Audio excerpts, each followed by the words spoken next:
Hola amigos, estamos aquí con este podcast sobre las doctrinas y la iglesia. A veces oímos personas que dicen cosas así como, hábleme de Dios, pero no me hables de doctrina. O leo la Biblia, pero no me gusta hablar de doctrina. O incluso, hablemos del Evangelio, pero no de la doctrina. ¿Qué quieren decir estas frases? ¿Son correctas o no? ¿Tienen sentido? ¿Por qué? ¿Existe alguna relación entre la doctrina y la iglesia? ¿Puede haber una iglesia sin doctrina? En los próximos videos vamos a considerar estas preguntas a fondo. Empecemos diciendo que la palabra doctrina viene del griego didache, que sencillamente significa enseñanza. En su sentido más original, doctrina no es otra cosa que enseñanza. Sin embargo, en su uso regular, la palabra puede tener varias acepciones. Esto puede dar lugar a confusiones. El diccionario de la Real Academia Española, por ejemplo, nos da varios significados. Primero dice que doctrina es una enseñanza que se da para la instrucción de alguien. Doctrina también puede ser una norma científica o un paradigma. Además, la palabra doctrina se puede usar para referirse a un conjunto de ideas religiosas, filosóficas o políticas sustentadas por una persona o un grupo de personas. Por otra parte, muchas veces cuando se dice, por ejemplo, que un niño va a la doctrina, se da a entender que va a una clase donde le enseñan el catecismo. Como podemos ver, cuando usamos la palabra doctrina, tenemos que tener en claro qué es lo que queremos decir. Veamos el siguiente ejemplo. Alguien me dice, quiero que leamos la Biblia, pero no hablemos de doctrina. ¿Qué me quieren decir? Puedo entender esta frase en dos sentidos. Quiero leer la Biblia, pero no quiero que traten de inculcarme las opiniones o creencias de ningún grupo religioso. Segundo, quiero leer la Biblia, pero no quiero que me enseñen nada. Respecto al primer punto, estoy totalmente de acuerdo. Debemos leer la Biblia con frescura, no con el propósito de apoyar una ideología. Con el segundo punto, no puedo estar de acuerdo, porque la Biblia es un libro de enseñanzas. Si la leemos es para aprender. ¿Por qué la palabra doctrina genera confusiones y en muchos casos sentimientos negativos?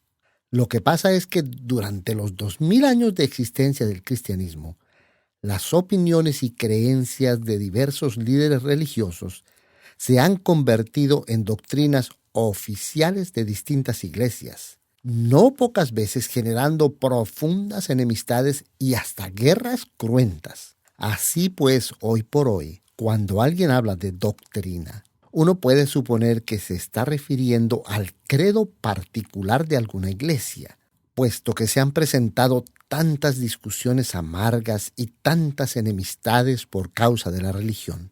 No es extraño que muchos sientan una fuerte aversión hacia la palabra doctrina. Este fenómeno no es nada nuevo.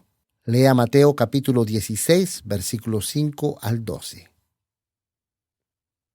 Después de que los discípulos dudaron y cavilaron un rato, por fin entendieron, según nos dice el verso 12, que el maestro les había dicho que se guardasen de la doctrina de los fariseos y saduceos.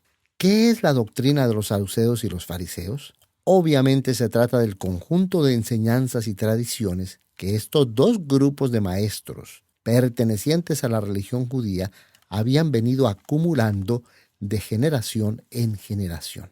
¿Por qué les dijo Jesús a sus discípulos que se guardasen de la doctrina de los fariseos y los saduceos? Claramente Jesús pensaba que esa doctrina era errónea y que le hacía daño a la gente. Según la metáfora que Jesús usó, una mala doctrina puede llegar a contaminar todo un grupo, así como la levadura leuda la masa. Tal vez con un poquito de reflexión, todos podemos mencionar ejemplos de cómo ciertas doctrinas políticas, filosóficas, sociales o religiosas han dañado grupos sociales enteros con consecuencias tristemente lamentables.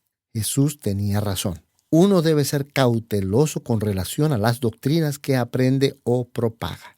Pero ¿qué alternativa presentó Jesús? Hoy en día hay muchas personas que quieren tener fe en Dios y hasta en Jesús, pero sin comprometerse con ninguna doctrina. ¿Era eso lo que Jesús le estaba diciendo a sus discípulos en el primer siglo? ¿Acaso les estaba pidiendo que tuvieran una fe sentimental, subjetiva, sin contenido alguno? ¿Acaso esa es la mejor manera de vivir nuestra fe en Dios? A decir verdad, esto es una forma de doctrina o enseñanza muy común en muchos círculos modernos. Uno oye decir cosas como, el que salva es Jesús, no la doctrina. O no importa la iglesia que vayas, con tal que creas en Jesús. ¿Fue esto lo que Jesús le enseñó a sus discípulos cuando estuvo en la tierra? En realidad no. Jesús era un maestro. Durante su vida terrenal, él compartió su enseñanza con sus discípulos. Él consideró que sus palabras eran autoritativas, en contraste con las enseñanzas de sus oponentes. Por consiguiente, enseñó a sus discípulos a que guardaran su doctrina o enseñanza sin mezclarla con la doctrina de los fariseos o saduceos. Lea Mateo capítulo 7, 24 al 29, 22, 23 al 33 y Marcos capítulo 7, versículos 1 al 7. Otra idea muy frecuente en nuestros días es que la doctrina y el amor son incompatibles. Oímos decir que la base de la unidad debe ser el amor y no la doctrina. Esta afirmación es muy ambigua y por consiguiente peligrosa. ¿Qué significa? ¿Que debemos dejar a un lado las enseñanzas de la Biblia y sustentar nuestra convivencia de fe en los afectos que podamos sentir los unos por los otros? ¿O que debemos ser leales con nuestro Maestro y nuestros condiscípulos, aprendiendo cada día a ser pacientes, tolerantes y considerados unos con otros? Hay mucha diferencia entre estas dos posturas. La primera implica que el sentimiento manda. No hay que pensar, solo amar. Pero el amor es solo un sentir positivo hacia el otro. Para mantener el afecto hay que renunciar a la doctrina. Esta incompatibilidad es totalmente extraña en la Biblia. Es más bien el resultado de una forma moderna de pensar en la que los sentimientos de cada individuo son lo más importante. Lea Juan capítulo 14, versículo 15.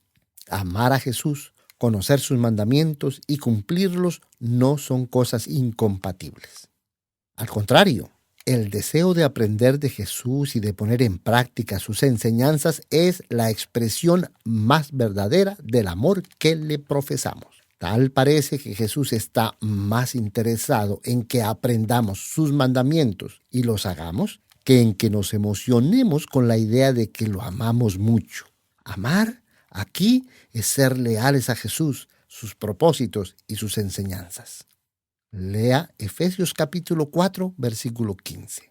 Para el apóstol Pablo, el amor y la verdad no son incompatibles. Todo lo contrario. Buscar la verdad, aprender la verdad y hablar de la verdad son actos de amor verdadero. Enseñar mentira o ser indiferente frente al error son actos contrarios al amor, porque el que así actúa no mide las consecuencias que una doctrina falsa pueda tener en la comunidad de discípulos. Lea ahora 1 de Pedro 3, 15. Tener convicciones y estar dispuesto a defenderlas no conduce necesariamente a peleas amargas y enemistades largas. El verdadero discípulo de Cristo debe saber presentar sus razones con toda mansedumbre y reverencia. Los pleitos y los insultos no son el resultado de la doctrina de Cristo, sino de nuestra soberbia y egoísmo. No hay que eliminar la doctrina, hay que eliminar la soberbia. Lea Apocalipsis 1, 18 al 29. Aunque la iglesia en Tiatira tenía mucho amor, mucha fe, hacía muchas obras, era muy servicial y tenía mucha paciencia, Jesús la recriminó por tolerar la enseñanza de doctrinas falsas y extremadamente peligrosas en su seno. Finalmente, lea Judas 3. El escritor aquí alienta a sus lectores a luchar vehementemente por la fe que Dios les dio una vez y para siempre.